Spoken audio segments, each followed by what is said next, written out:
This week on Feel Good Friday, new male birth control drug paralyzes sperm, oral sex is stoking the flames of throat cancer, robots can now make babies, a woman's dog sniffed out an organ donor, and the psychology of ghosting your friends.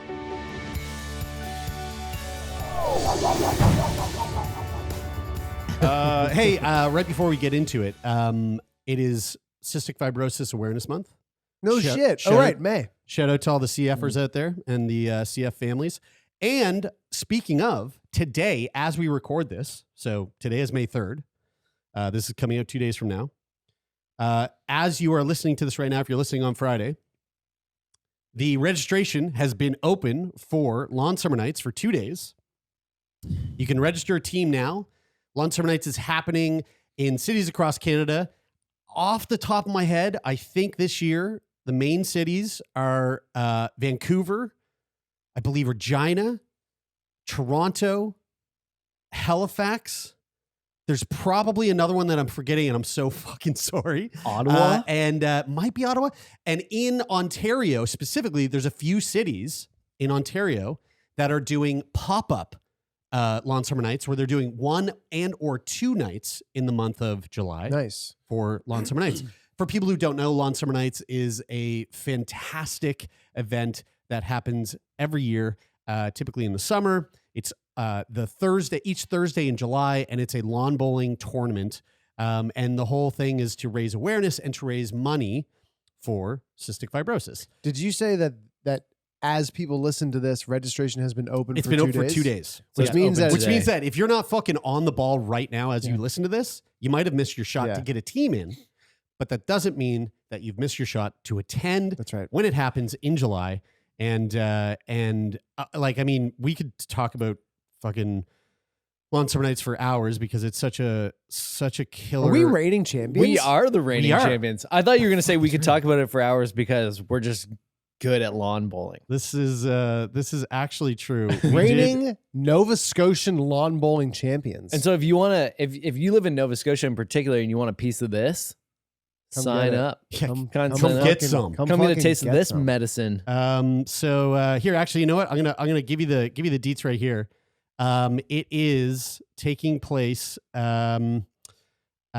So yes, May 3rd today. Actually, we should register because it's opening up in 20 minutes. So we'll want to get on there. But it's happening in Vancouver, Regina, Toronto, Ottawa, and Halifax. And then again, there's those pop-ups in cities in Ottawa or in Ontario. So if you want more details, go to lawnsummernights.com and can't wait to see whoever shows up. You know what? On the pitch. You never know. The fuck they call it. The lawn. A lawn. It This must be a lawn. This might actually be the last year that they do Lawn Summer Nights, because I think it hasn't really made its way around yet. But it's a very dangerous sport. Yeah, incredibly deadly. It is. It's one of the most dangerous. That's right. Sports on the. There are more. Earth. There are more hips broken and ankles shattered in. But that's because everybody who plays lawn bowling outside of Lawn Summer Nights are old as fuck. Something to do with the demo. Super old. A little bit. It's very demo specific. A little bit. It actually has the most active deaths during matches compared to any sport in North America. Yeah. So the next time you compete in your next bare knuckle boxing match, just remember it's not as dangerous as lawn bowling. That's right. That's true.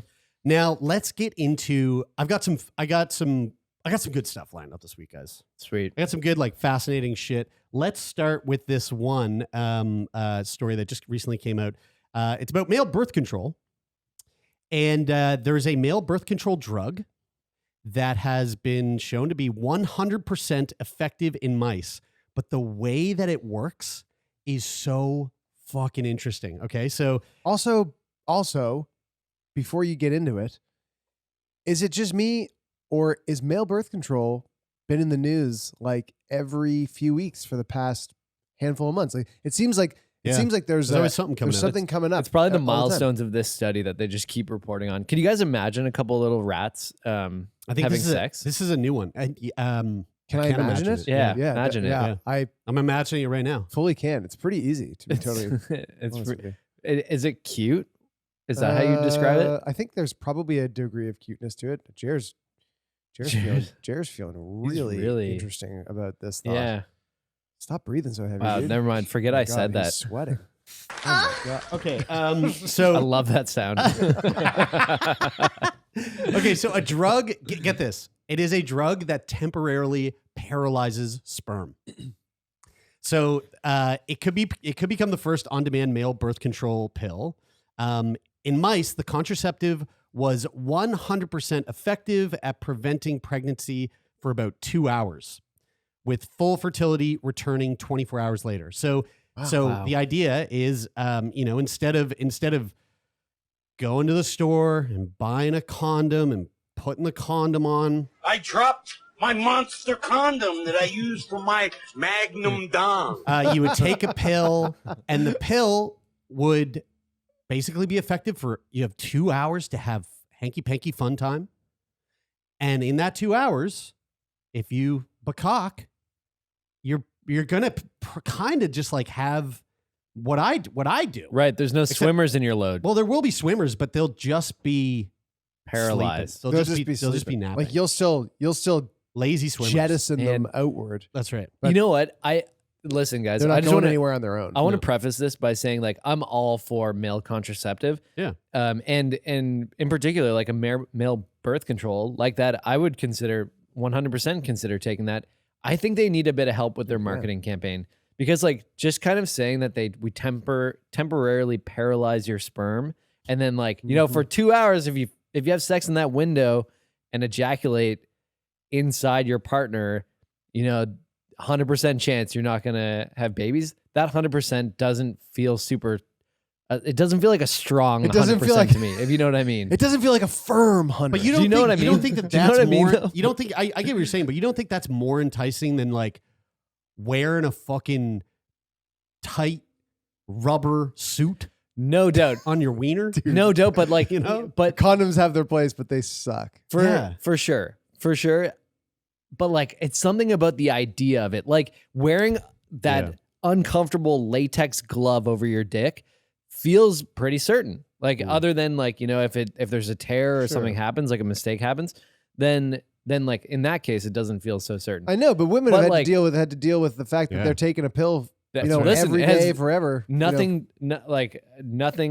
This is my opinion. You better be my- careful here, Bri. I'm saying my opinion on this has nothing to do with like the whole picture of the entire thing. Yeah. I'm just saying specifically to the marketing of the product. Like There is there's something probably about- a better way to Yeah, position sure, it. There yeah. is something about paralyzing your Yeah, sperm. you could say we just turn them off. Yeah, there you go. We just turn your sperm just off. say We, there's we a tuck thing. them in. We tuck them in. We tuck them in. We just turn off the faucet. No, the No, faucet's honestly, on. Faucet's dude. on. Honestly- we turn. I don't know. We paralyze them. I have a good idea. Don't tell us how it works. We tase them. What about we tase your sperm? Yeah. No, yeah. just don't tell us how it works. If you tell me it's 100% effective, and Yeah, you can but- prove that in a oh, study, come I don't on. need to know how Yeah, it works. you do, dude. No. You want to know how that works. You wanna Do you know how it how? works. Yeah, Do you of know how course you do. female birth control works? Yeah, controls estrogen and progesterone, I believe. Are you sure about that? Dude, yeah, dude. Are you kidding me? So you- Fucking, yeah, are you serious, man? You're asking me? I mean, fuck yeah, I know. So anyway, I'm just saying, I bet if we went on the street and did like man on the street reporting, Well, and dude, if asked you go on the guys- street and guys do man questions on the about street that, reporting and say like, "Where's the clitoris?" 9 out of 10 of them are gonna go. That's what I'm on saying. the forehead. That's what I'm saying. I mean, This is my point. Brian probably has a point there, because I'm not even sure that I'm certain about that, and I think I probably know from the just from the whole fucking infertility. Oh wait, are you experience. talking about how the pill works? birth yeah. control. Oh yeah, dude, it paralyzes the ovaries. Yeah, exactly. So this is in the male contraceptive field, totally revolutionary, says Joaquin Buck at Cornell University in New York. Dude, what a name. How do you spell it? Jochen Buck. Joaquin. Oh, Joaquin Buck. No, it's Joachim. it's Jochen. It's probably Jochen. But I like Joaquin Buck. That's gonna be the new name that I input into Buck Hunter at the arcade. Definitely. Joaquin Buck. Most other prospective male contraceptives in clinical development are only effective after 8 to 12 weeks, he says. So this is like immediate. It's like you pop, whatever, you pop the pill or Yeah, dude, they're That's- fucking paralyzed. or in you- that. That's the part that would be hard to trust. I wouldn't Right. trust that it wouldn't work. I would be concerned initially, and I'm sure that they have an answer for this, but I would be concerned about the timing of taking it. Yeah. Like, because that's a short window. Dude, Yeah. When do you know when exactly hours. when it starts? Guys, And if you're anything like, some of us in this room, and you can just like, you're basically an endurance athlete. And like you're banging for like minimum 9 hours. You're Ew. probably not really gonna want to have anything to do with this. But since you're an endurance, Guys- since you're an endurance athlete, you know all about mid-exercise feeding. guys, And guys, so you just know how to time that That's right. intake. guys, listen. I feel like you're missing my point a little bit here because my point is not because Dude, move on. immediately after I said this, Taylor, you're like, yeah, you know what? I don't know if I could really trust the fact that it's paralyzing it during this exact window of time. This is my point. Is like as soon as you start to explain how it works, people will start to go, ooh, that sounds a little bit weird. Which is why the marketing should not explain how it works. It should just just say it explain the works. benefits. Yeah. You know, like Well, I mean, you take this thing, it works right away. Yeah. Even To if be they fair- say you have a 2-hour window. to that's be fine. fair, like, and this probably isn't the best thing, but like, if anybody with like a post-nominal says this works, I go, okay, Me too. yeah, sure. It's I'll do it. definitely the most likely answer is that they are far more right than you could possibly be. Well, I mean, to get Totally, into yeah. it, I mean, I would take this if somebody came up to me and said, "This works, take it." yeah, I'd be like, yeah, sure, I'll gobble it up. How's it taste? I mean, if How somebody, many can I take? yeah, if somebody was a, What's if, the max dose? if there was a doctor who said this works, take it, or a commercial that seemed really compelling. in the daytime television commercial. Yeah. So previous research has shown that sperm require a protein called soluble adenylyl silase, little s, capital AC, Mhm. to move, and that men who cannot produce little s AC due to rare genetic mutations are infertile. That's not what I have, but so Buck and his colleagues assessed whether a drug inhibiting SAC could be used as a male contraceptive. Super cool. So they're going, yo, you guys are infertile because you don't have this protein that the sperm require. And so we're looking to like just kind of give you a little dose of that, shut off the system for a bit, and then it just comes right back to the way it should be. So it's not hormonal. if sperm are it's protein based. So if sperm are immobile, they can't travel up the vaginal tract to fertilize the egg. They just I guess they just seep out. I don't know what happens there. I mean, I think You don't, that's guys, we don't need to think about this stuff. Why are we even thinking about how this stuff works? We should. We can literally. This is one of those things we could just read the headline. Be good. You know. The team assessed the movement of sperm collected from 17 male mice, 8 of whom received the drug, in samples collected 2 hours after mice received the drug. Only about 6% of sperm were mobile on average, compared to about 30% in samples from control mice. The effect wore off after about 24 hours, which means we not only have an on-demand contraceptive, but one that is also rapidly reversible, says Melanie Baldbach, who Ball bucks. Oh, Buck and ball bucks. Buck. Who also works at Cornell University. In another test, the researchers paired 52 male mice with females 30 minutes after giving the males the contraceptive drug. After 2 hours, each pair had mated, but there were no resulting pregnancies, indicating the contraceptive was 100% effective. The drug also didn't cause noticeable side effects, even when mice received 3 times the standard dose. See, this is what I want to know. How many can I take? Comparable compound continuously for 42 days. Wow, they're really just fucking giving it to them, eh? They also said, quote, "What I like about the proposed contraceptive in the study is the on-demand option," says Ulrich Schrimpf at the KTH Royal Institute of Technology in Sweden. He said, quote, "It would act rapidly, temporarily, and is efficient at the first dose." So they hope to begin clinical trials by 2025. I mean, having an on-demand and non-hormonal and for males birth control is like, it really is kind of it's really hitting all the high notes, because one of the big issues with birth control as it stands now is its biggest problem. A, it's female. It's a female only situation. B, it's hormonal, which has all sorts of potential ramifications. Some good, some bad. Seems like a lot of bad though. We've and had so many conversations about the downsides of it. Is maybe the wrong term. Desirable is sure. Yeah. Like some people really like the way that they can control their periods. Yeah, right. With birth control. Anyway, right. And then the but third then they get thing, a stroke. And then the third thing is, that if you want to have a baby and you're on birth control and you've been on birth control for a long time, I don't even think it matters if you've been on for a long time, but and you come off of it, it's like, I can't remember now. Kyle went through that. It was like, it's like 3 to 6 months after you have come off the pill that conceiving is like, enters the realm of possibility. Oh, is that on average, or is that like that's like the expected time frame to be able to conceive a baby after you've come off birth control? Interesting. So like with this, being able to go, I popped the pill, there's like a 2-hour window. I mean, that's like weighing that against just in the time frame that, you know, female hormonal birth control works, like a pill.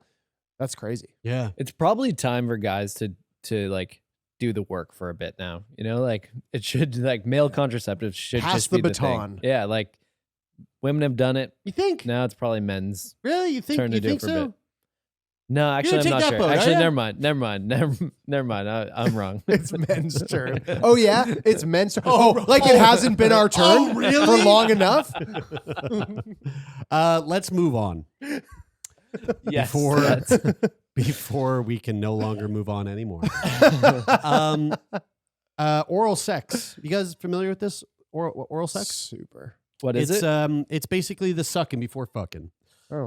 Oral sex. I'm not familiar. Can you show me what that looks I like? can't show you, but maybe this will help.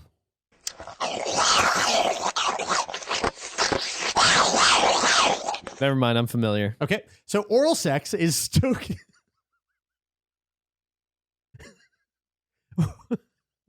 Oh God.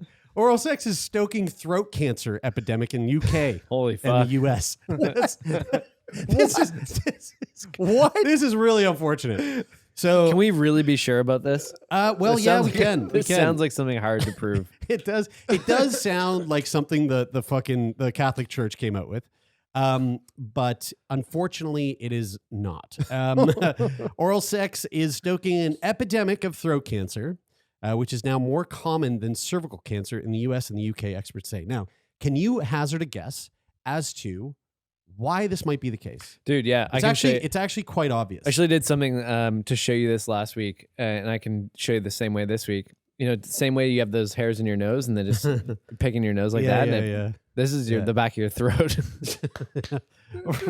Right, yeah. Dude, And that makes it weak. Right. Dude, That makes is it weak. actually is it actually what we think? Is it throat abrasion? No.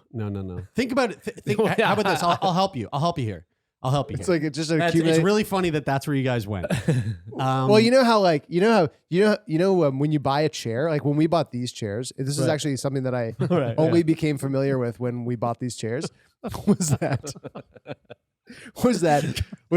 good furniture?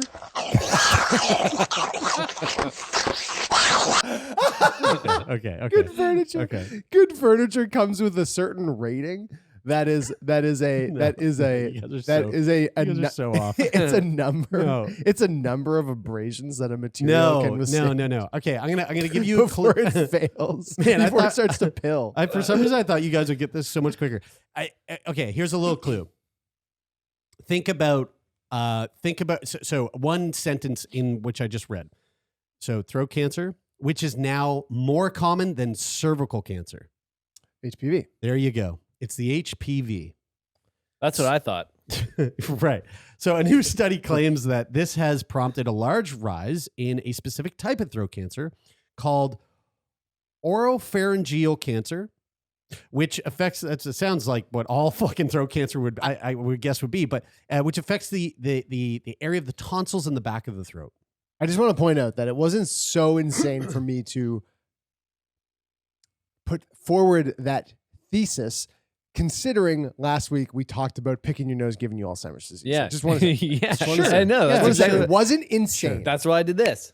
Yes. Yeah. Right. Yeah. Thank you for Because that. I think demonstration. it's the same thing. Yeah. And also, can we, I mean, But here's the thing. That's- So you guys are thinking of it only from a position of like a fucking cock banging off the back of a throat, right? But this is we're talking about this goes all. we're talking about this goes all ways. all the combinations that we could That's right. have in oral sextum. That's right. So Dr. Hisham Mahana from the UK University of Birmingham said this was mainly caused by HPV, which is also the main cause of cancer of the cervix. Dr. Mahana said people with multiple oral sex partners were almost 9 times more likely to develop the cancer. So if you're out there like, if you're out there like, identifying as like the throat goat, you might want to just pump the brakes for Hey, a dude, second. see, you're the one who's feeding this. No, you can be a throat goat. A throat goat isn't just penises. guys, did your throats suddenly get really sore? It does feel fucking. I'm starting to feel a little off. So yeah, 9 times more likely to develop the cancer. Writing Shit. in the conversation, Dr. Mahana said, over the past 2 decades, there has been a rapid increase in throat cancer in the West to the extent that some have called it an epidemic. This has been due to a large rise in a specific type of throat cancer, which we just said was called oropharyngeal cancer. Medical experts have pegged HPV infection to be the biggest risk factor in developing the disease. HPV is sexually transmitted. For oropharyngeal cancer, the main risk factor is the number of lifetime sexual partners, especially in oral sex. Does it say anything about that being like amplified if you eat ass? No, I think that's a completely different type of.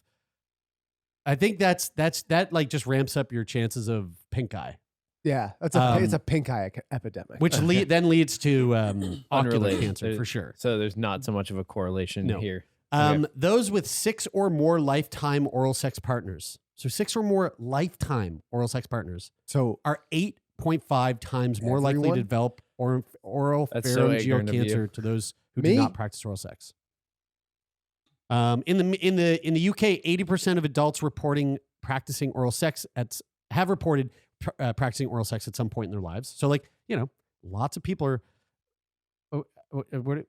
What did I you don't know say, what he Brian? said. Do you want to share with the class, Brian? Taylor I said. don't know what he You said. want to share with the class? Taylor Brian, said Brian thinks everyone has. Brian thinks I'm being ignorant of when I think that 6 sexual partners is low. I'm just saying what I'm saying is that I You think think that 6 sexual partners is low? That's what you're saying? no, No, Taylor. what no, I'm not saying, low. what He I'm said saying is that everyone what I'm has saying 6 is that sexual is partners. what Some I'm saying people is are that virgins. no, of course there are, but I'm what, That's what I'm saying.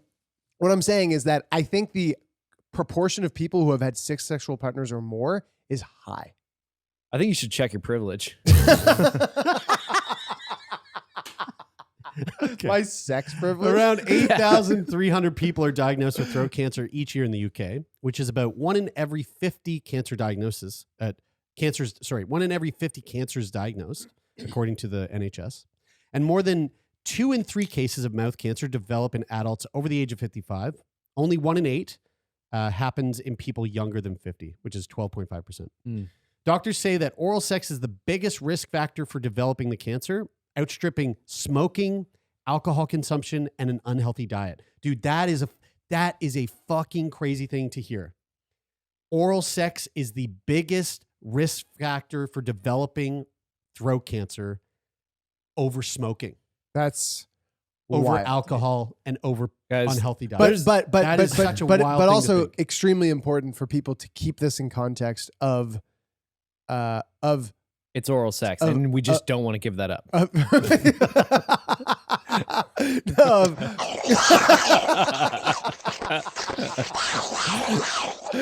Oh my God. It's important to remember what we're talking about here. It's important to remember that we are not giving this up.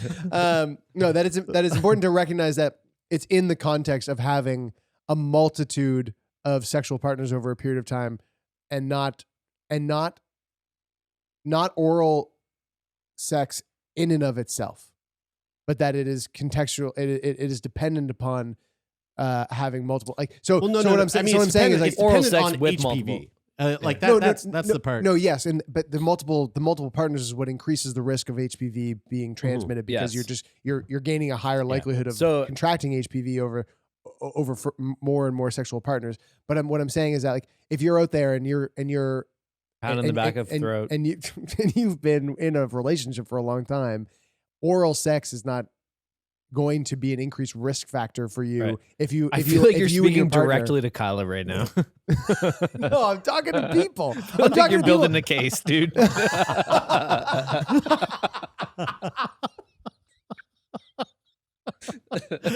guys, It's not the oral. It's not the oral sex. Yeah. It's not the oral sex. Oh yeah. I do. Listen, wanna, babe.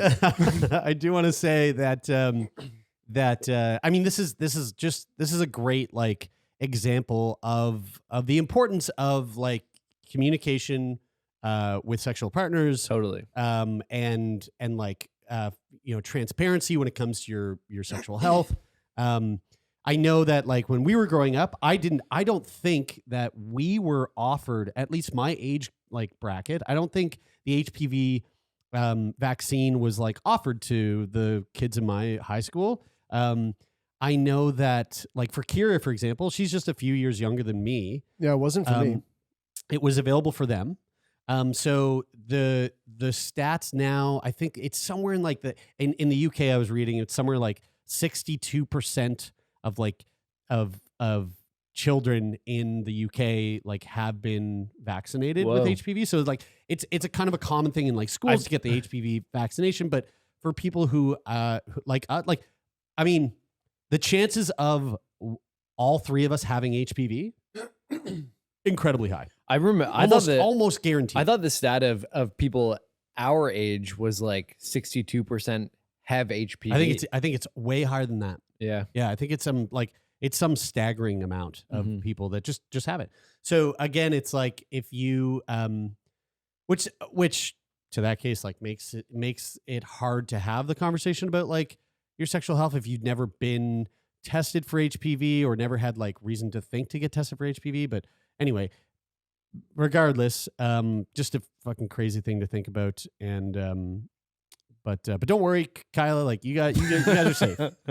Speaking of now, you didn't happen to have the U.S. loneliness thing in the show today, did you? I did not. No. So just because you mentioned worse than cigarettes, worse than smoking Yeah. for HPV. I don't know. I'm assuming you saw this. Yeah, I did. On Jerry Yeah. News, the Surgeon General in the U.S. said that loneliness is just as harmful or potentially deadly to a person as smoking 15 cigarettes a day, statistically. Yeah.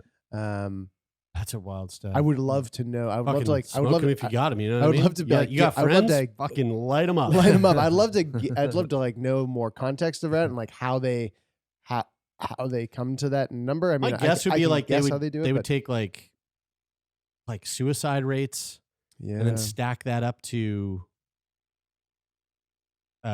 cancers and causes Well, there's- like cardiovascular disease deaths that they link to smoking. I don't know. I But have there's no idea. so many fucking know. negative health outcomes associated with, or probably strongly correlated with loneliness. In terms Probably of like smoking 15 cigarettes a day would be one. isolation. Yeah, because if you're smoking like, 15 cigarettes a day, you are not hanging. You're not hanging out. With You're people. not hanging out. With You're not people. wasting breath on talking. That's for sure. Yeah. Yeah. There's, I'm sure there's a ton. There is I was telling you guys about the Ezra Klein podcast with the person who was talking about loneliness. Mhm. But I feel like it's a really important topic right now, especially with the Surgeon General saying that. But they were saying, I guess the interesting thing from the Ezra Klein show was that they were talking about how we've built our communities to isolate ourselves more. So like suburban homes, you like put up a fence in your yard, you live on your own. Like we used to have generational homes where we'd live with multiple generations of family members, and Yeah, like now we um, just isolate. like and, Willy and- Wonka. Yeah. He had a lot of people living in his house. Yep. I don't think it was they his were house, but slaves. No, that Okay. was just like all family. There was just like a big old family. Right. Not Willy Wonka. not Willy the fucking Wonka. kid. The kid and his family. Willy Wonka had a bunch of. I don't think they were humans. Oompa Loompas. Oompa Loompas are. I thought you were talking about. I mean, maybe the thought- Oompa Loompa. I mean, I guess the Oompa Loompas could. They were either employees or slaves. It You're was talking one or about the other. Charlie. Charlie. Yeah. Yeah. Yeah. Okay. Charlie, his grandpa, His pawpaw. his Yeah. pop, his mum, his mima. Yeah, we don't have that anymore. It's very isolating. And the advice was actually, I mean, one of the forms of advice was really lame. It was find new ways to hang out with people in person, which is probably the most vague thing you could say. The other one was stop spending so much time on social media. Yeah, the Yeah, that's interesting a fucking good one. another thing that they were saying too is like is that we don't hang anymore. Like they use the word hang. We don't hang just to hang. Like you schedule meetings with people and there's always like a purpose Yeah, to meeting dude, with hang time is so Hang important. time's great. we We guys We hang. We fucking hang. Yeah, we fucking hang. dude. We're lucky. Speaking of mimas, let's talk about how the first babies conceived by robots were just born. This is Like that, it combined two sounds that's together. good. Nice. Yeah, That's well good. done. Want to hear it again? Yep. Wow, cool. There we go. Wow. That's wonderful. Um, I'm super and interested a in little less. You know what I mean? Not Because necessary. you got way more. right because of the robot. You didn't need the other sound That's because right. you had Yeah. the robot. So we may be closer to a breakthrough in creating an automated IFV. It's IVF. IVF. It's That's got to be a typo. it is a typo in the whole article, which is That's interesting. wild. yeah. Well, Yeah, because it'd be like fu- in you know what? fertilization vitro. This can't trust it. is not trusted. This is from Fox News. Um, This was Tucker Carlson's last piece Yeah. before he left. IVF. So we're closer to the breakthrough in creating an automated, I'm going to stick to it, IFV than ever before. According to new reports from MIT. Yeah, right. MIT, what's that stand for? You know what I mean? Technology Review. A group of engineers were able to use a robot to inject sperm into human eggs successfully. And what's more, 2 babies conceived from this process were just born. Wow. The machine that made it all possible was designed by engineers at Sony. No, it's some engineers in Barcelona. They just turned it into a game. It's like you're sitting at home just like, I'm gonna make a baby today. You sit at home, just play, and you're like, just pumping someone full of a baby somewhere else on earth. That'd actually be a really good idea. Imagine that they Just like outsource. they crowdsource Yeah. people playing games, and in the game you were like doing some other sort of like objective, but like it mapped perfectly to Yeah. like the robotics of like inseminating an egg or something. Yeah. And it would be- and so you were like Just making a actually first-person controlling- shooter. Yeah, dude. You know, you're shooting a target.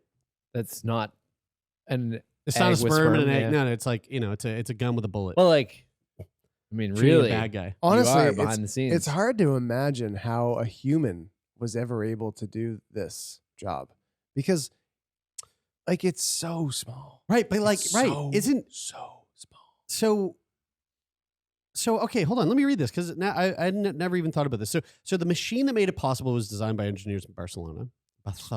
Barcelona. They shipped the sperm injecting robot to New York City to a clinic called New Hope Fertility Center to test it. Once there, they put it all back together and then used they used a PlayStation 5 controller to control the robot as What? it injected a single sperm into the waiting eggs. I'm not even You're joking. not making that No, up? not making that up. So they used a PS5 controller. Best controller on the market right now. Just 100%.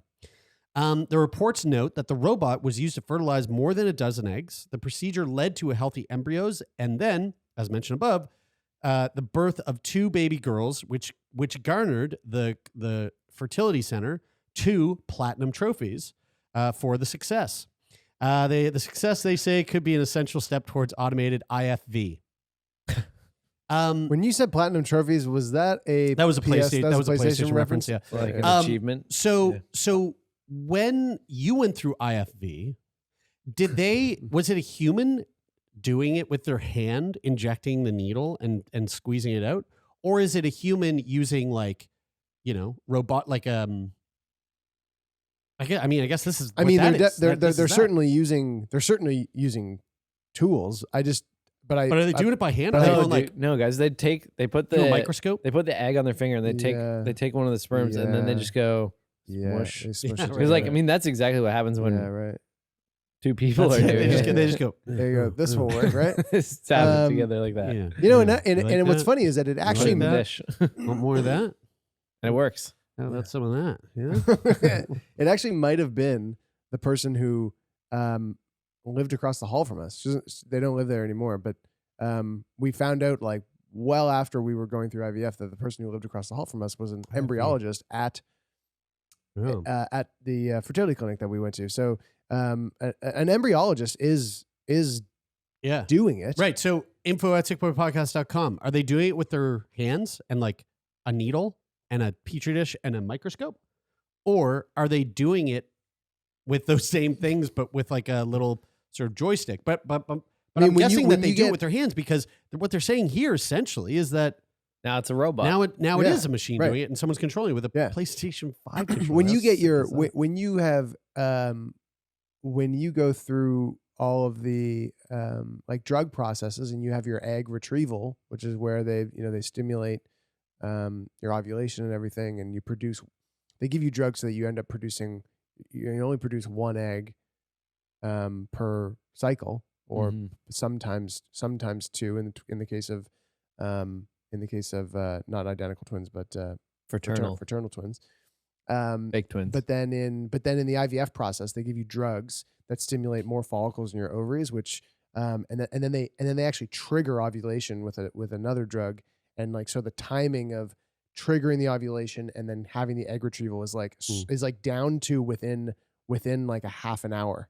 So there's like a 24-hour period where you have like a super strict protocol so that they can go, this is going to be timed perfectly so that at 8:30 tomorrow morning you are at the perfect and within the perfect window for us to go in and retrieve those eggs, and it ends up producing, anywhere from, I think anything under like 6 would be considered quite low, and then like anything over like 15 is actually too many, and they might have overstimulated your ovaries. But you end up getting all these eggs, and if you're getting the eggs removed from your ovaries, you can watch. You can watch them take it out Right. on a screen. So you literally are watching this person who like this is the egg retrieval, not the insemination. But the person who's doing the egg retrieval at least is like which was my quite literally using whatever tools to get the egg that has been a sort needle. of pooped out and then squeezed Or out or whatever chopsticks, whatever it is. Yeah. But But it's a needle in your but like ovaries. Could be chopsticks. the successful could be really pointy chopsticks. the success of that retrieval is based on like physically how they Yes. perform in Finesse. that situation. Like Yeah. Yeah. like, could that human being have done a better job or not? Oh, there's definitely a human error possibly involved Yeah. in that. Mm. And I guess that would, I don't know the ins and outs. This would be a question for Mike, but I'm sure you could damage an egg or just lose one entirely or like, No, totally. Yeah. If you have that, if you're like about to suck it in, then you sneeze. Yeah, And then like as you Totally. sneeze, you fucking Sneezing. headbutt Kyle in the belly. yeah, sneezing would suck. That would that's- probably fuck yeah, up. that would Do you think when the person is retrieving those eggs and they maybe they push the needle in a little bit too far, like they were supposed to like get the egg right on the tip of the needle or whatever, and like they just bumped it a little bit too hard and they're like, fuck that one up, but like they well, they don't go took right it up to anyway. it. They like, it's kind of like a little suction thingy. right, like- they're like I sucked that one too hard and like I possibly damaged it, but we got it, and so like in their Throat head, cancer. do you think in their head they know that they fucked up like one of the two? Oh, you know, I'm one of the few I'm eggs sure that they they've got a got feel. I'm sure they've got a very good feel for it. Yeah. So Shit. the interesting thing here is that currently the IFV industry is made up of multi-million-dollar laboratories staffed by trained specialists. But staffing those kinds of facilities means attempts at getting pregnant using IFV can cost a lot of money. But with simpler systems like this, that cost could be lowered exponentially. And so that's the idea behind this, is to basically make it cheaper. The company behind this is called Overture. And they aren't the only ones making strides in the industry. But currently is estimated that roughly 500,000 children are born through IF. Here's a really interesting, by the way, this article has been, it popped up in multiple places. I read the Vice article, but the one I'm reading is from BGR. So if you want some real shit edited, like shit quality edited articles, go to bgr.com. This is an ad. So just listen to this. It is currently estimated that roughly 500,000 children are born through IVF globally each year. However, with the exorbitant price of IFV attempts, fuck me, dude. Many don't have access to the medicine or finances to go through the process. However, an automated system that can be done in a desktop setting could change that. So right now, a human has to do it with a PS5 controller. But Overture are hoping to take this technology and just automate it so that a literal robot just does it. You don't need a human to do the work to get it out. That's what Neuralink demoed at their last like investor day or whatever, was the robot that comes in and does brain surgery on its own. And it was like super compelling. They showed videos of it working, and I mean, it makes a lot of sense. It like greatly reduces the potential of human error. Yeah. If you can reduce human error, I mean, that is, I mean, that's the promise of self-driving. I mean, when it comes to robots and babies, I think there is so much potential to utilize robotics and in just in everyday care of babies. Like, I don't know if you guys saw this, but the robotic baby burper, it's like, this thing is incredible. Like, watch this. So if your baby needs to be burped, you just watch how effective this is. Watch. This is amazing. That's just perfect technique. So for people who are just listening, we just watched a robotic machine that was like a windmill with hands on it. You know what, Brian? Roll up to a baby. Go to YouTube and watch it. And really burp a baby. That's how you really burp a baby, you know? Yeah, I mean, I would say probably like 98% of all the things that I've had to do for Zaya right now, like, fuck, take it or leave it for me, you know? Yeah, it's like yeah. I mean, that you've 2%, got a PS5 controller at home. Yeah, like that. You fucking just do it like that. I mean, it's really that 2% that I really enjoy, and the other bit. I mean, here's some good boy news. A woman's good boy saved her life after finding a matching kidney donor on a beach trip. He sniffed her out. Oh, what? Now I don't know. I got to pee super bad, so I don't know if I can stay for the story. But I don't know about this. But sometimes, so this is the article. Sometimes we find hope in the most unexpected places. Okay. And it can also prove to be life-saving. So Lucy Humphrey, who is 44, was living with lupus since 2000. And she was diagnosed with end-stage renal failure, so that's kidney failure, in 2017. Mm-hmm. And she was informed that she needed a new kidney to survive. Now, by a stroke of luck, she found a donor on a Welsh beach, of all places. And we love our Welsh.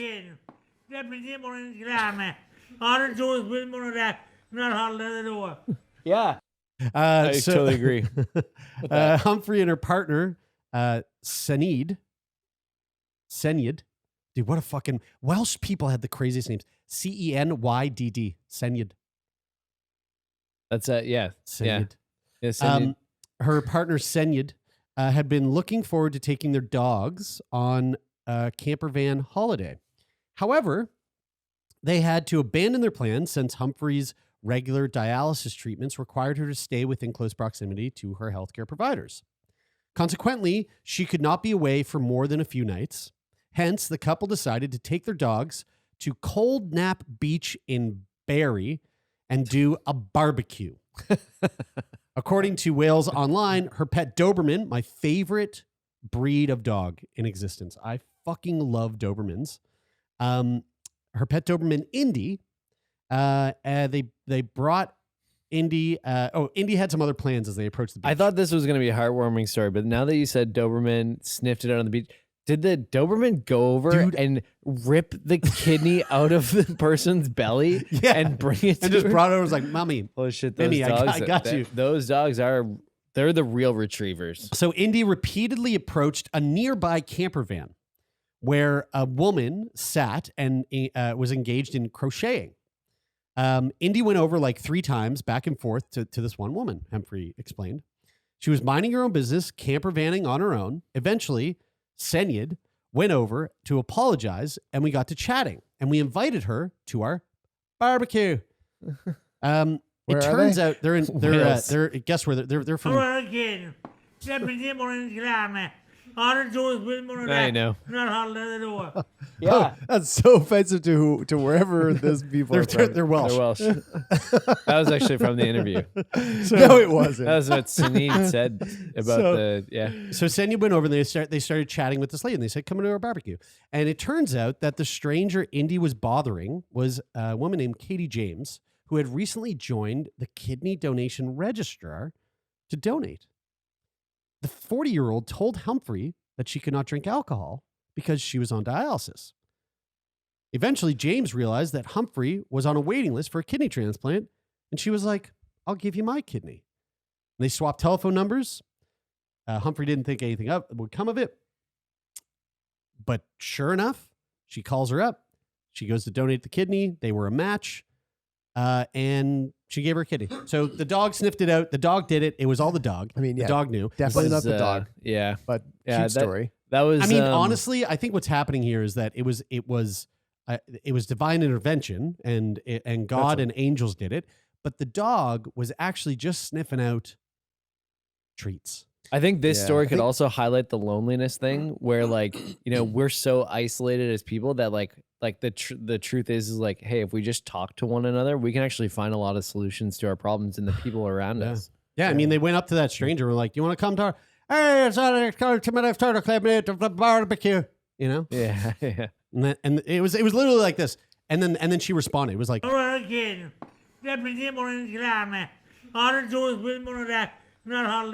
that was her. yeah. Yeah. Yeah. Yeah.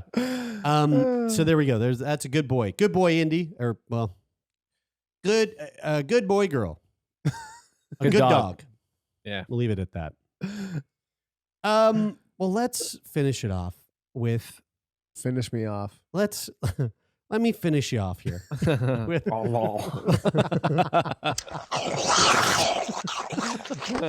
okay. Wow. Let's finish things off with an article that I actually find quite interesting because I want to kind of get your guys' take on this. So this is a Sci Post article about ghosting.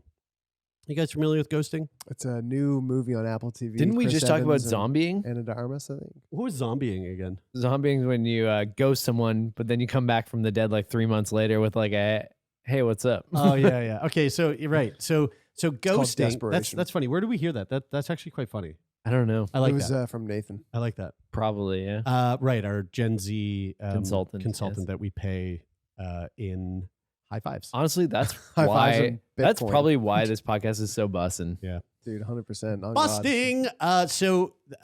Ghosting friends has been linked to increased depressive tendencies over time. Who's ghosting friends? I do this. I do. So, but we'll get into it. So, a 2-way panel survey of young adults revealed that ghosting friends and ghosting partners are 2 different phenomena. So, ghosting romantic partners is predicted by communication overload. So, example, receiving more messages than one is able to handle, and it had no impact on well-being. While ghosting friends was predicted by one's self-esteem and increased depressive tendencies over time. And the study was published in Telematics and Informatics.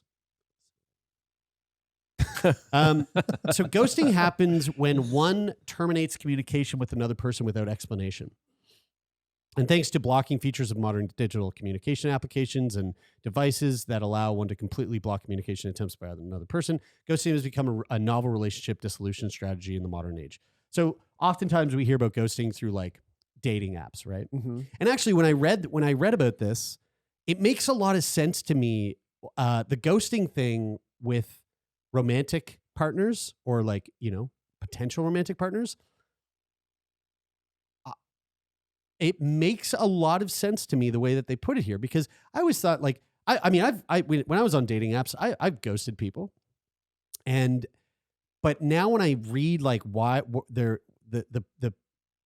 the Like reason why predictions people, as to why people ghost. other it's people. receiving more messages than one is able to handle. It's like communication overload, which is so easy to happen on something like Bumble or Tinder when you're, say you have like 7 matches and people are messaging you and you're just kind of like, man, fuck, I don't know. I can't like keep up with this. And It so you also just, like, happens. fall off on it. It can also happen like generally in terms of like you don't mean to necessarily ghost an individual person for any reason, but you get like with your email or with your text messages, Sure. you get like you realize, look down, and you're like, holy fuck, I dude. can't like deal with this right now. I got 10 messages Dude. from 8 different people, and I don't Yeah. even know I where to get start. Yeah. I get But ghosting now friends this more is than specific ghosting to romantic. I This is get- specific to like romantic, Yes. romantic partners. I was gonna Yeah. say I get ghosting friends more than I get ghosting romantic partners, because like I feel like with You the mean you romantic get it like you understand it, or I it's understand happening it. to you? No, Right. I understand in the sense that like I feel like it's so easy to send a message to someone and say that you're not interested in them. Right. Like if you're choosing to like ignore them, it's probably easier for you just to say, "Hey, sorry, I'm not Totally, interested." 100%. But people, I mean, But like with friends, that's hard because like yeah, one thing that I feel really guilty about is when I lived in Dubai for 5 years, I had like a best friend group in Dubai, like guys that I spent, almost every day or two with. I'd see them like almost every day. And to me, those were like my best friends at the time in Dubai. And I love those guys and I really enjoyed spending time with them. But it's so hard for me as a person to like keep up with those people now that I know that I'll almost certainly never get to see them again. And it doesn't devalue the relationship or time, like what they mean to me in my life or what I experienced in that time. Mhm. Like I love those guys, but I feel super guilty that like they live on this planet and I never reach out to them. But you can also feel okay, and I don't mean this as a joke, that like, and also not to be hurtful, but like that they're also probably, hopefully, not too bothered by your absence. Yeah. Because like their lives go on too. Yeah. So yeah. I mean, you're the main character. They are devastated. Yeah. And I know that and I understand that, but I just wish like it comes to the capacity thing. Is like Yeah. I just wish that I had the capacity to maintain relationships like that because it's nice. So I like that's sort of the boat I'm in. Like I mean, probably the reason why I would have a hard time ghosting a friend who lives in the same city as me is because it's highly likely I'm just going to run into them, right? Mhm.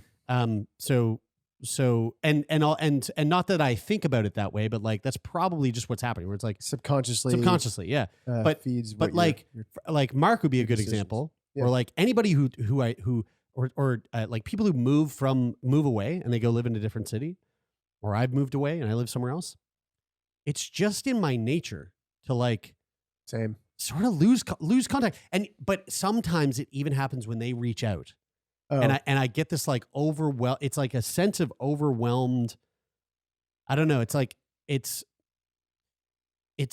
this weird like cycle of guilt that builds up, and if the ball starts rolling that way, it's like I can't surpass it. And so then because I felt guilty that I didn't get back to them, that sort of perpetuates a lack of doing it anymore. And like maybe there is some sort of like similarities to things that happen with like people that have ADHD, where it's like you just the guilt of like that productivity paralysis of just that is a big part of ADHD. yeah, totally. And so like I feel like there's similar in the mechanisms of which is happening. It's like you're guilty because you didn't do it, but because you're feeling guilty, you don't want to engage in doing it. So anyway, most people, and many people rather, particularly young people, have firsthand experience with ghosting. Studies show that roughly 30% of young people have ghosted someone, and that 25% have been ghosted, and that 44% have been in both positions. But the few studies that explore the phenomenon of ghosting mostly focus on being ghosted and studied it in the context of romantic relationships. Ghosting has been found to be associated with a lack of psychological well-being and increased levels of distrust in the relationship. The study author, Michaela Farai, and her colleagues wanted to explore the factors that precede ghosting and those that develop as a consequence of ghosting in romantic relationships and in friendships from ghosters' perspective. She said, "My interest in the topic was sparked by seeing many people post about seemingly similar experiences with ghosting on social media. In particular, I was intrigued by ghosting among friends, as well as the perspective of ghosters, both of which have received relatively little scholarly attention. Admittedly, I have some personal experience with this topic too. Like many others, I have also ghosted others." So for the new study, the researchers conducted surveys at 2 time points, 4 months apart. Answers of a total of 978 participants were analyzed from the first survey. Of these, 415 participants completed the second survey. The average age of participants was around 19 years old, so they're really young people. And it was slightly more females than males. Participants were asked about how often they ghosted others in romantic relationships and how often they ghosted others in friendships, but they paid attention not to use the word ghosting, but instead to ask participants about behaviors that constitute ghosting. So breaking off contact on social media with someone without letting them know why, that kind of thing. Mm-hmm. So additionally, participants completed assessments of communication overload on social media. So an example, I often feel overwhelmed by the flood of personal messages on social media. Self-esteem, so 4 items from the Rosenberg self-esteem scale, and depressive tendencies based on the Center for Epidemiologic Studies depression scale. And results showed that communication overload predicts ghosting others with romantic relationships, but not friendships. So in other words, participants ghosted romantic partners when they felt overloaded, but not friends. And in the same manner, participants with greater self-esteem were more likely to ghost friends, but not romantic partners. So she said, quote, "I was particularly surprised that communication overload predicted ghosting romantic partners, but not ghosting friends. This is one of the aspects that I saw mentioned on social media rather frequently. But as we argue in our paper, temporarily taking more time to reply to one might be more acceptable. Interacting with romantic partners can be demanding, and ghosting can present a way to avoid harms due to communication overload. So perhaps this is why it may occur more frequently." Okay, wait. So low self-esteem was connected to the reason why people ghosted friends. Yeah. Communication overload was connected to ghosting relationships, but not friends. That's right. So like friends, like you're typically more lenient with like the amount of time it takes to reply. So like Sure. you might like only reply to your friend after a week of Right. getting If the Jordan message. texts me like yesterday, like, want to go get a beer tomorrow? And then like I text Jordan today at like, 2 p.m. and go, "Hey, yo, just getting around to this. Yeah, let's do it." Yeah. Like that's, Or worse, in A a little- few days and go, "Oh shit, I didn't see this message. Sorry." sure. But you're still friends. But if I know? did that to Kira, Yeah, it's just like yeah. 3 days later, be like, "Hey, sorry, just seeing this." It's Yeah. like, Yeah. that don't fly. Yeah. You know? Right. Exactly. I I mean, that makes sense. It does make sense. logically. Yeah, it does. Yeah. But the low self-esteem thing is interesting because like the time that makes sense, but low self-esteem being connected to not getting like to ghosting your friends. I'm curious about that. I don't really. I'm also just curious about a factor that I'm not sure if they explored in this, but Like, how much of a dick is your friend? well, no, but like I don't have, and maybe this is just me. Well, obviously it's not just me, but just me and maybe this circle. Like I don't have. I have very few, if any, like peripheral friends. Like I don't have very many friends that I like that I'm not good friends with. That I'm not like that I don't have like a super solid relationship with. That's worse than smoking 15 cigarettes a day, my Like, dude. And what I mean is that what I mean is that all I have is close friends. Right. Like I have a pretty solid and relatively small group of like probably no more than 10, probably less than that. Like good friends that, I could, that I just have really solid relationship with. I would disagree with that. I would say you have peripheral friends. I would say that you don't make an effort to you don't think of like you'll see people, out and about or maybe like through Kyla or like through friends of friends that you're like peripherally friends with, but you would never make an effort to hang out with them on one-on-one, and you're okay with that, and they're likely okay with Yeah, I that. guess maybe I just don't put them in a friend category. We should make a list of them. We'll tell them. Yes, dox them right now. Yeah, but maybe that is the case. Like, but where like communication wouldn't even be like those people wouldn't even be people who I'm in communication with. Mm-hmm. Like I have no reason to be in communication with them because like because that's not part of our relationship. Part of our relationship isn't communicating via messaging or meeting up and having a drink or whatever. Mm-hmm. It's like all the people that I do that with are close friends. So that's what, so my question is like, and when you say Mark, for example, like I wouldn't consider Mark a peripheral friend. I would consider Mark a good friend who lives in Vancouver. Mm-hmm. So like, it is what it is. When he's here or we're there, we see him. Mm-hmm. Same like Dennis, one of my oldest friends ever, your brother. It's like, I don't really talk to Dennis that much at all. He lives in Dubai. When he's here, see him every day.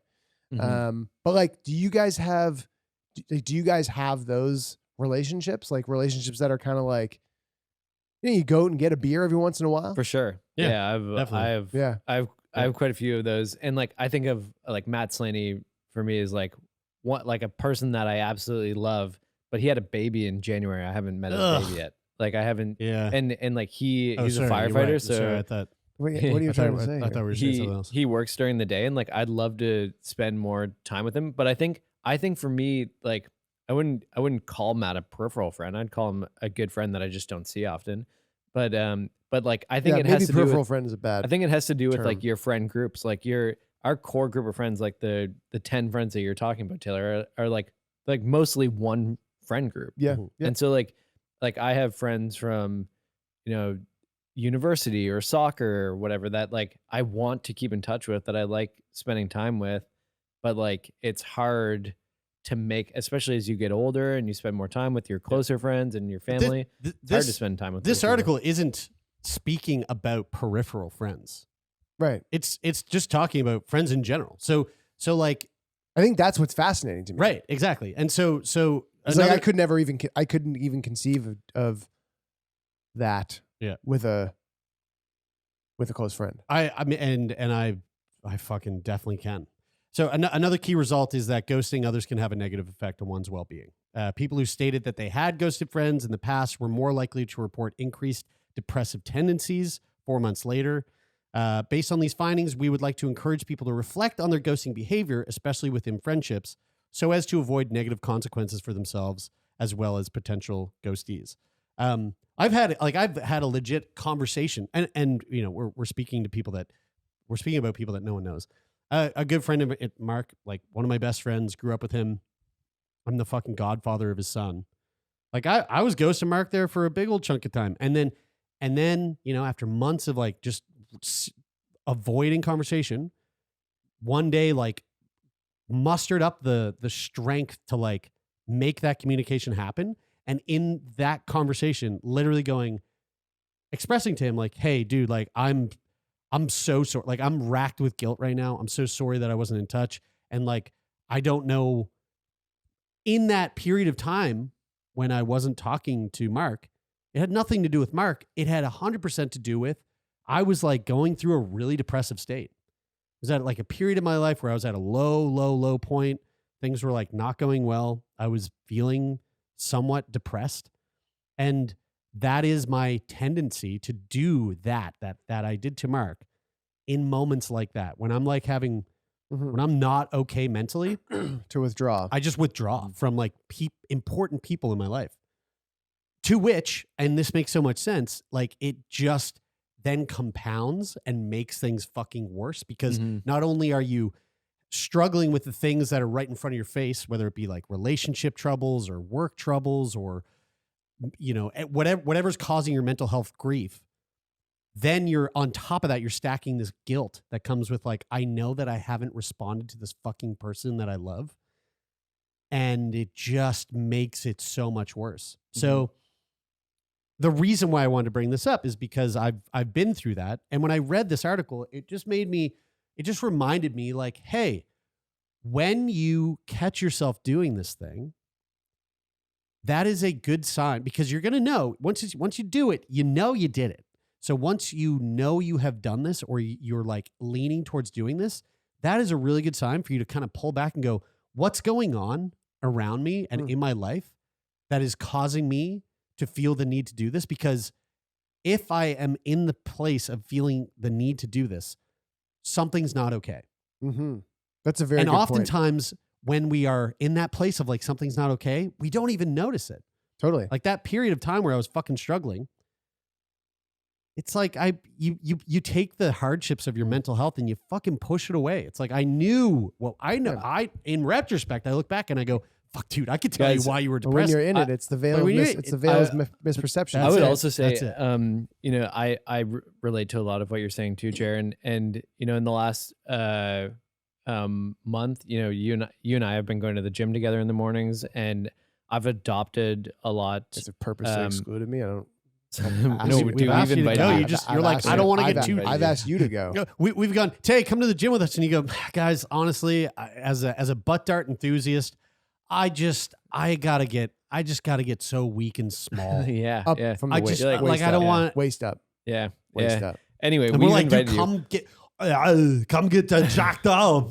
But I put on the calories, and the guy's going to put on the muscle.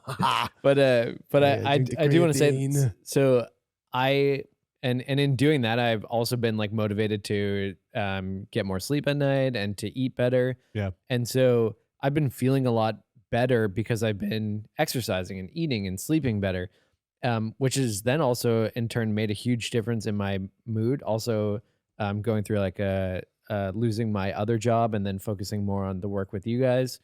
I've like reduced stress, adopted these better habits, have felt way better mood wise, and have now gotten into a position where I'm like, oh, I want to reach out to more friends. I want to spend more time like with my closest friends, which for a long time I wasn't, because, I would work during the day and then I would do work at night and I would be overwhelmed all the time. And I didn't have good habits to like sort of make myself feel better in those situations. So like even just having a healthier lifestyle can help you a lot in terms of like how you feel socially. Dude, yeah. Well, I mean, healthy Definitely. lifestyle choices make it easier, and oftentimes are like when you're spending time working on a healthier lifestyle, it provides time to be time and space to be reflective. Yeah. Yeah. I think Maddie's noticed it the most. Like she definitely, I think she notices that my mood in general is better. Yeah. She's cowering less. Yes. Yeah. Very much so. I mean, that's not even funny to joke about. I just But it's mean kind of because you can be so assertive. Yes. Like right. Yeah. Of course. My mistake. Like I you're the missed dude. it. Like you're the dude is just explaining things way too assertively. I mean, Maddie texted me and was like, have you noticed Brian like mansplaining way less? And I was like, dude, yeah. Like even to me, he mansplains to because me. he's been going to the gym. Healthy I think lifestyle. what you were trying to explain there is that like I would really like over explain like jokes and things and now more AI stuff. yeah, of course. I mean, that's what you're trying to capture there by explaining that. And to also me. things that like you just have zero like Totally, yeah. zero like telling her how to insert a tampon. Like it's of like course, yeah. what? You know what I mean? Like yeah. Babe, it's weird. Yeah. But I feel like I do know it's like because this. like I Let can me show you. and like I do know that, right? Because like I can picture that in my head. Yeah. And so clearly to me, Yeah. I know exactly what needs to happen. Yeah. So that concludes this week's episode of the podcast, which is called Sick Boy. And thank you for tuning in. We hope you enjoyed it, and we'll be back next week. And by the way, a little reminder, Lawn Summer Nights registration is open. If you are in a city where it is coming to you, let's see if I can remember here. Vancouver, Regina, Ottawa, Halifax, Toronto, and some cities in Ontario that are doing pop-ups, go to lawnsummernights.com, and you can register there. And it's a wonderful fundraising event that is full of really cool, interesting people. So if you're feeling lonely, if you're smoking 15 packs a day, go there and do that and go meet some people. 100%. And share a cigarette with them. If you, and if you want to support the podcast, come on over to our Discord. Lots of fun chats happening there. If you also want to connect with some people, if you want to support the podcast even further, you can leave a rating or review on Apple Podcasts or leave a rating on the Spotify mobile app. And subscribe. Subscribe. And if you want to be on the show, go to sickboypodcast.com and click the button that is obviously there to fill out the guest form to be a guest on the show. Or you can use the exact same mechanism to I'm having a brain fart. To recommend somebody, to elect somebody to be on the show. Whether that be a person who's dealing with illness, and we think we should hear their story, that more consent-based, or healthcare professionals that you think would be really interesting for us to talk to on our Wednesday episodes. Mm-hmm. And also, Sick Boy Podcast is also created by the founders of an amazing company called Snack Labs, which is also us. Where we produce podcasts for health associations and other health organizations. So if you want a podcast produced for your health association or health organization or something like that, then reach out to us at hello@wearesnack.io. Thank you so much to Jeff Lonis, our manager, and to Rich O'Coin for the theme music. We also love both of you guys. That is it for this week. I'm Brian. I'm Taylor. And I'm Jeremy, and this is Sick Boy.